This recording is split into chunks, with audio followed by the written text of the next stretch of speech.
All right, your third set of notes, we are going to look at the concept of marginal analysis. So when you hear the word marginal analysis, some of you know what it means. Some of you may be confused or need some explanation of what it means. And basically, when we talk about marginal analysis, this is what it means.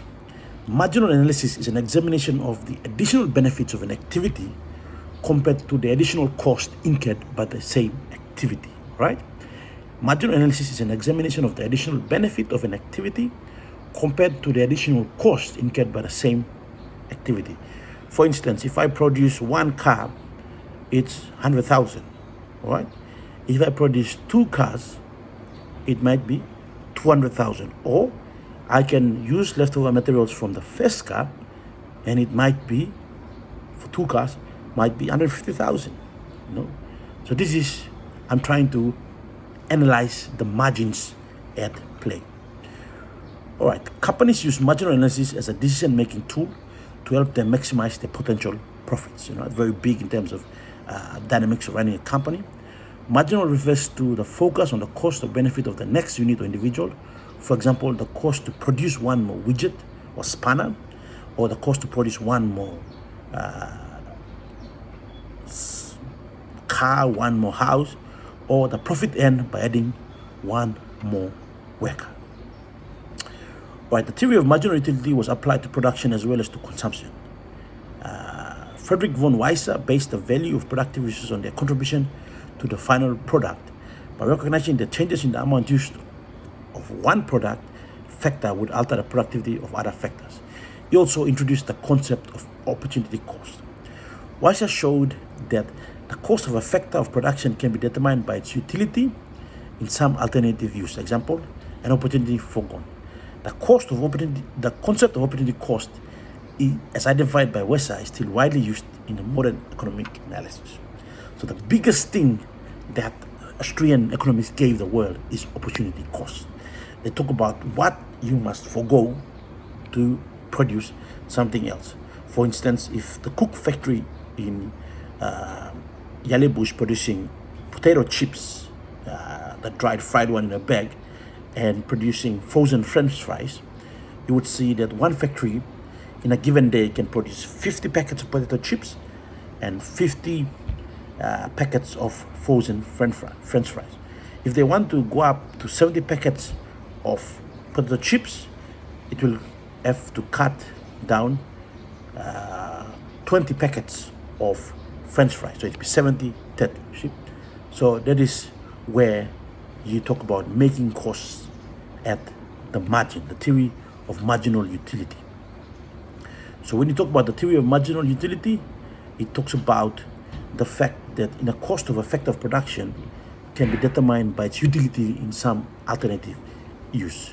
So for instance, you see that a lot of people in Yalebu, because of the influx of students at the Western Pacific University, the demand for potato chips has gone up. So a lot of retailers and wholesalers are calling the factory and saying that, we've run out of potato chips during the school semester.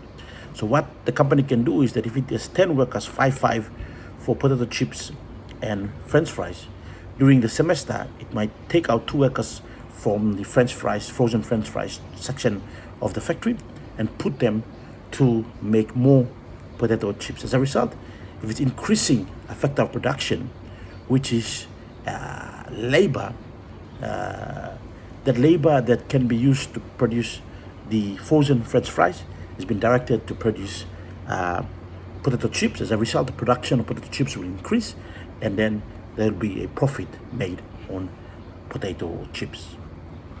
So that is what we say when we talk about making choices at the margins. All right, and an opportunity cost, you must forego something to produce something. If a government policy is concerned about building road infrastructure, it has to make cutbacks on other areas, because of the fact that the paradigm of the economic problem is that resources are scarce. As a result, if you focus all of resources, let's say in the Connect PNG program, you have to cut back on health, education, and law and order.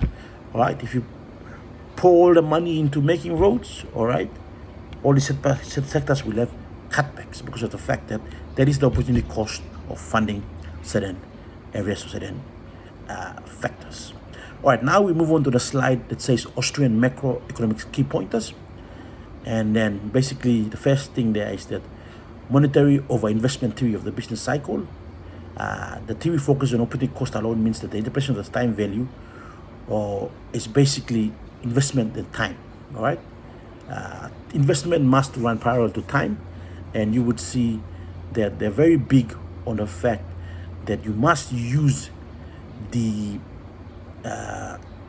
opportunity cost to figure out what good you can produce. All right, now we look at the chart of making choices at margins. Economists argue that most choices are made at the margin. The margin is the current level of an activity. Think of it as an edge from which a choice is to be made. A choice at the margin is a decision to do with little more or little less of something. All right.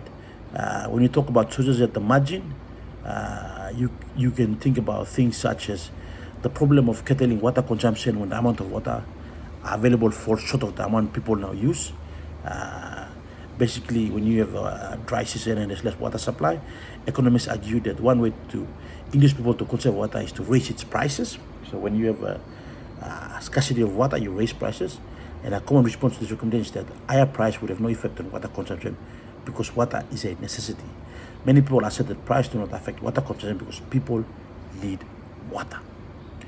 All right, the important point to note here is that most economic decisions are made at the margin. For example, do we consume the extra slice of bread? Do we work the extra hour? Do we produce the extra good? Or do we take on an extra client in a law firm and accounting firm? What are the benefits? What are the costs?